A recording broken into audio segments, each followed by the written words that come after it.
Bagera elkarteak 27 urte daramatza Donostiako euskararen erabilera areagotzeko lanean. Eta hainbat ekimen egin ditu urte guzti hauetan. Eta Euskaraldia lan egiteko modu berri bat izan da, metodologia berri bat, eta ezin hobea iruditu zaigu aukera Donostiarren bizitzetan euskarak toki gehiago irabaz dezan. Euskaraldiak aukerak eskainiko dizkigu ditugun hizkuntza portaeretan eta hizkuntza ohituretan aldaketak emateko. Eta gainera, sinistu beharra daukagu, gutako bakoitzak egiten duen aldaketa txikiak eragin handia izango dute. Euskaraz bizi nahi duten donostiar guztien baldintzak hobetzeko erantzunkizuna dugunontzat, Euskaraldiak aire berri bat ekarri digu. Dinamika honetan parte hartuz, donostiar bakoitzak erakutsi duen borondate aktiboa babesten saiatu gara hasiera-hasieratik. Euskararen normalizazioan urrats handi bat egiteko, aspaldiko urtetan daukagun aukerarik onena da eta ezin dugu pasatzen utzi. Gure izaran dago bertako kultura eta euskara babestu eta sustatzea. Euskaraldiak bide horretan aurrerapausoak emateko dinamika bat suposatzen duenez, kutxak partea hartzen du egitate sustatzaile bezala. Donostia esiak oso argi daukalako osasun arretaren kalitatean euskarak duen garrantziaz.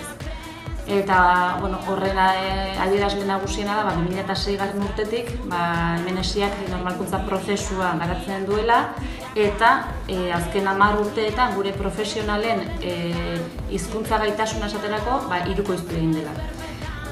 Orduan ikusten genuen Euskaraldia izan daitekeela bultzada bat eta gaina motivazio bat guzti honek aurrera jarraitzeko.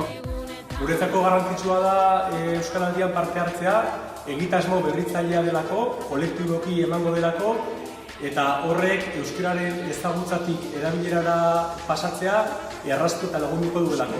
Eta gainera ohitura aldaketetan ere eragingo duelako. Langileen artean ere Euskaraldian parte hartzeko 11koa sortu dugu euskararen aldako konpromisoa azaltzeko. Turriola ikastolatik Euskaraldian parte hartzeragoaz, izan ere sorreratik gure helburu nagusia euskarako ekintzetan parte hartzea izan delako. Eta aldi berean, helburu nagusitzat euskal kulturaren transmisioa izan delako. Donostiako gazteen hila denak, 10tik 9 euskalduna ditugu. Eta nun erabil dezakete, eskolan, familia batzuetan, eta hortik kanpo ezer gutxi. Beraz, esparruak zabaldu behar ditugu. Denon artean, ez ohikoa, ohiko bilakatu dezakegu. Eta horregatik helduko diogu erronkari. Donostia gazteriak Euskaraldian parte hartzea erabaki zuen gazterian bertan, hemen daukagun planak ditun 6 erronkan artean, helburutako bat euskara sustatzea delako, bai? Euskararen erabilpena sustatzea daia. Eta horregatik ezinbestekoa zen Euskaraldian parte hartzean. Irutxuloko hitza ere Euskaraldiko sustatzaile da. Donostiako aktualitatea herritarrei euskaraz kontatzen digulako, lankideok ere gure artean bizitza euskaraz egiten dugulako eta Euskaraldia bera gure izaerarekin bat badatorrelako, ezta? Eta hemendik aurrerakoan Euskaraldiari buruzko informazioa jarrituko dugu eta nahi duguna da hori belarri prest eta hobizien ilusio hori jaso eta kontatu. Unibertsitatean oso kezkatuta gaude, ezagutza gora doan heinean erabilera berantzoa. 3 kampusetan antolatu ditugu hainbat ekimen programa oso zabal antolatu dugu, motorrak berotzen ari gara, ia batzuk egin ditugu, berriak ere aurrean ditugu, eta hau azken batean saretzea da kontua eta ahalik eta jende gehienek parte hartzea.